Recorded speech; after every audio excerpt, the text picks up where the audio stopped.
Hello guys, and welcome back to the channel.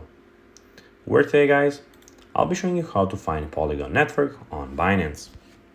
So guys, the first thing that you of course need to do is go to the Google Play Store or the App Store, whichever you have, and download the Binance application. Now after that, you just need to go and log into your profile or register to Binance if you already do not have a profile. But now guys, let's see what we actually have in front of us here. So as you can see here, we have the Markets tab. We have also the Square tab. We have the tab where you can see buy, sell, convert, and deposit. We have the Discover tab where you can see earn, launch, and trading. And we have at the end the Portfolio tab. But now guys, let's see how you can actually go and find Polygon Network on Binance. First of all, you need to add Polygon Network to MetaMask. Open your MetaMask wallet, click on the Network drop-down menu and select Add Network. Enter the following details. So name of the network is Polygon.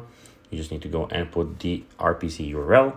Chain ID is 137, symbol Matic, and you need to put the Block Explorer URL.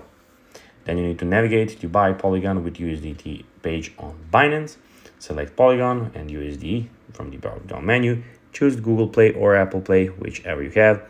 Click the buy button and then use the Polygon bridge. So the Polygon bridge always allows you to transfer ERC token and NFTs between Ethereum and Polygon. So guys, that will be everything for this video. I hope that you found this video informative and entertaining, guys. If you did, don't forget to like this video, share it, subscribe to the channel, and put the notifications on, as guys, this really helps us grow our channel. So if you have a few seconds, it would be pretty cool if you could do this for us. So guys, that will be everything, and until then guys, I'll be seeing you in the next video on this YouTube channel. Until then, bye guys.